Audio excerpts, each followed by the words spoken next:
Nuestro móvil en vivo porque los Sí, tenemos ya señora. los chicos junto a la presidenta de la Comisión de Salud, Laura Cartuccia. Cristian, buen día. Chicos, buen día, ¿cómo están?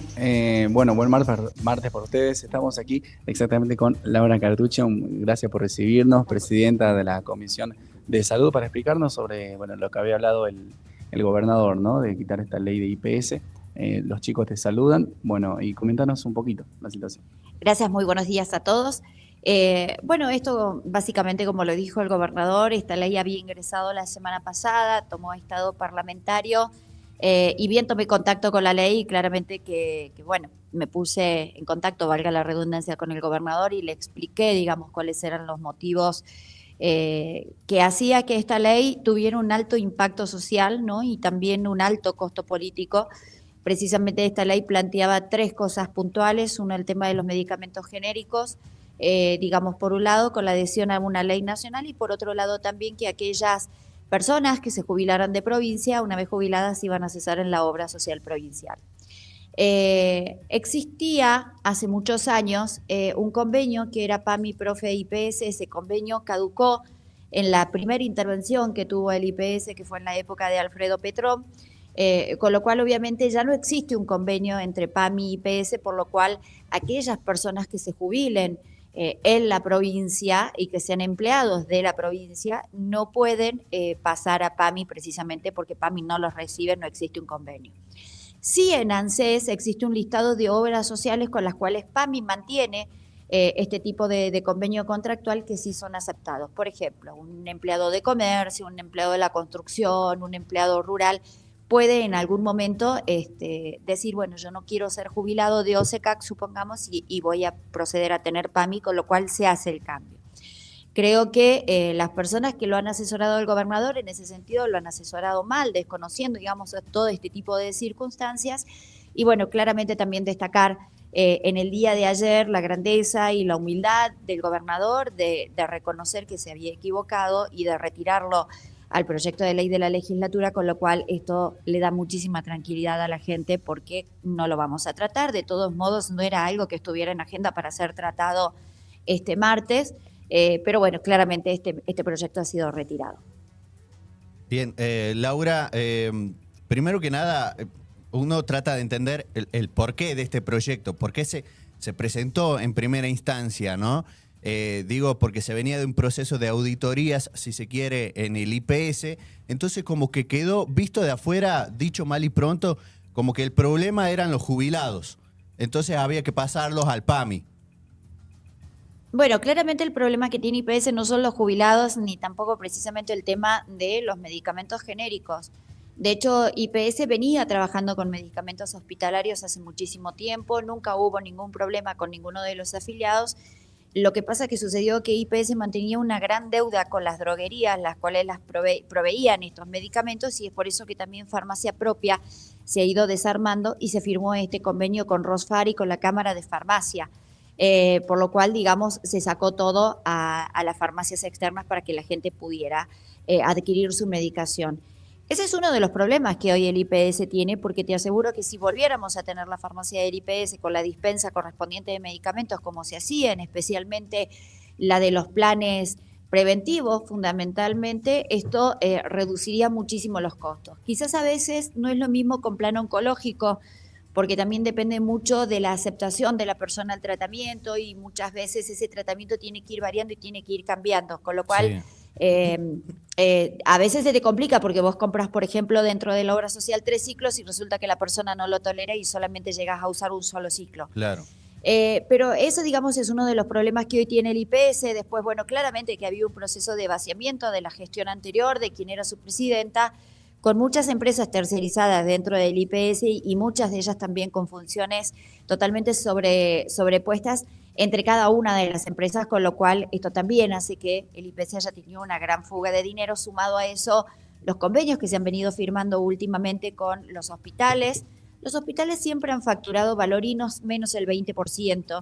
Se firmó un convenio con 4 hospitales, de los cuales facturan ahora a valor nomenclador IPS más el 40%, y esto claramente hace que una facturación de 50 millones se duplique a 100.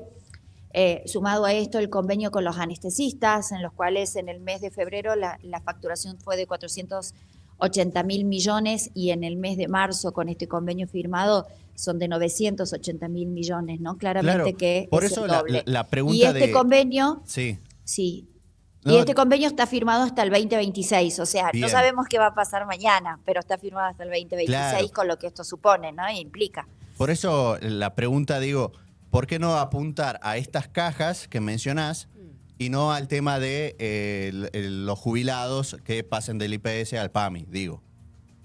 Bueno, claramente, de hecho, también quiero llevarles tranquilidad a la gente, a los gremios, a las asociaciones sindicales, a todos. No nos va a suceder eso. Ese proyecto ha sido retirado. Sí, sí, El sí. gobernador claramente entendió, digamos, su error, con lo cual eso no va a suceder. Ese proyecto no se va a tratar.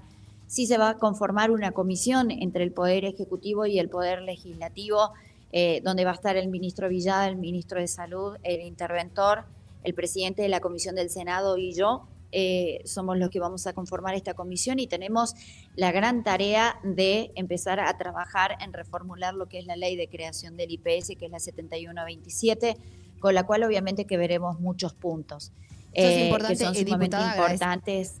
Sí, precisamente, ¿no? Eso quería decir, porque por un lado sí, no hay que dejar de analizar lo que sucedió, porque preocupa, digo, es como un si pasa, más allá de que lo haya admitido ayer el gobernador y pidió disculpas y dijo algo que es real, a todos nos puede pasar algo también, o incluso a los que se encargan por ahí de asesorar en la redacción quizás de esos proyectos, pero preocupa desde afuera decir, se lee cuando se firma, cómo es el procedimiento en estos casos, ¿no? Cuando algo se envía. A mí me parece un buen síntoma que muchos legisladores, quizás porque en las elecciones se hablaba de la legislatura como la escribanía del gobernador. Para mí es muy bueno que los legisladores hayan dicho hasta acá, muchos afines, entonces digo, es un buen síntoma, no dejo de ver eso, pero al mismo tiempo digo, ¿cómo es el procedimiento al firmar algo tan delicado?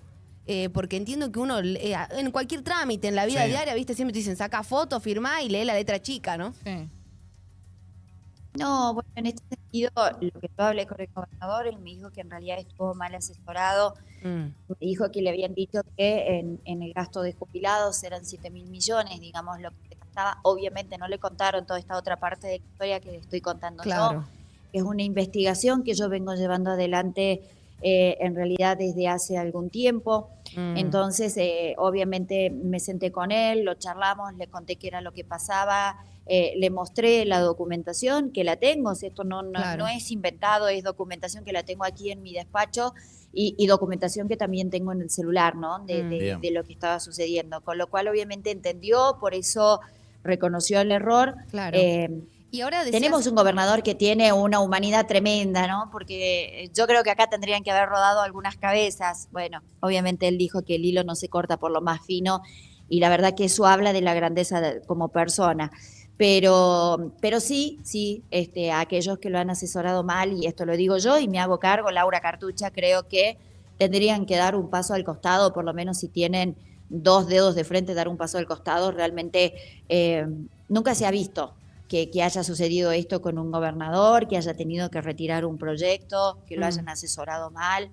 Bueno, por eso, decía, por eso ¿no? reconozco la humildad de él. Es un buen síntoma, totalmente. Ahora decías algo importante. De aquí en adelante, para avanzar sobre este tema que sigue existiendo algo de fondo, que es la situación del IPS. ¿Cómo llegamos a una intervención durante tantos años?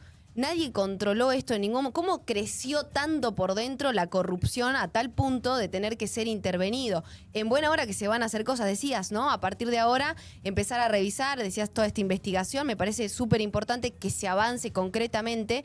Pero ¿cómo es que algo puede crecer tan, de esta manera, ¿no? Para que tengamos una de las obras sociales que más afiliados tiene, o de las más accesibles también, pero con tantas mañas por dentro, ¿no? Y bueno, no nos olvidemos que también existen grupos de poder muy importantes y que tienen muchos intereses que van por encima de lo que es el gobernador y fundamentalmente desde hace un tiempo esta parte se vino conformando esto de más allá de cuidar a la gente, de la salud pública, se vino conformando lo que era un negocio, ¿no? Ahí Y está. de repente podés encontrarte gente con mucho poder económico y político que está por encima del gobernador y que son dueños de ¿Tiene más poder Quintinicao. político que el gobernador? Claramente estoy hablando del senador Juan Carlos Romero, y es una Ahí de está. las personas que tiene muchísimo poder económico y político dentro de la provincia de Salta, se lo asocia con el sanatorio IMAC, que casualidad, la sobrefacturación que se descubrió viene del sanatorio, entonces claramente que hay toda una industria del negocio por detrás y que tampoco tenemos que olvidarnos que el gobierno del doctor Gustavo Sáenz es un gobierno muy amplio donde participan muchos sectores y hay algunos ministros que claramente que responden al romerismo, ¿no?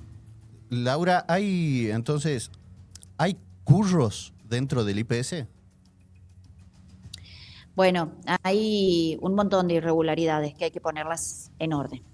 Y creo que en este caso al interventor y que fue puesto para esto, le corresponde poner orden, le corresponde hacer las auditorías correspondientes y le corresponde hacer las denuncias penales que correspondan. Porque claramente hay responsables de esto, ¿no? Esta comisión que vos dijiste que se va a armar ahora, ¿en qué va a trabajar? Sí. Vamos a trabajar en la reformulación de la ley 7127, que es la ley de creación del IPS, que hay muchos puntos para trabajar y creo que para modernizar y reformular y obviamente buscar que la obra social pueda llegar a salir adelante. Bien. Le agradecemos este tiempo, diputada, por el tiempo que se ha tomado y también para aclarar todas estas cuestiones. Me parece importante llevar esa tranquilidad, hacernos eco de eso y, por supuesto, aportar datos. Así que ahí estaba la diputada Laura Cartucha con los chicos también con el móvil, ¿eh? Bueno, veremos. Hay que seguir de cerca, ¿no? Si se va a plantear una reforma a esta ley, bueno, ¿cuáles son los términos, el concepto, el espíritu de esa reforma? Pero nos decía dos cosas, ¿no? A la cuestión de si hay curros, hay que poner orden. Sí. Y hay alguien que tiene más poder político, decía, que el gobernador, y es el senador Juan Carlos Romero. Dos datos no menores.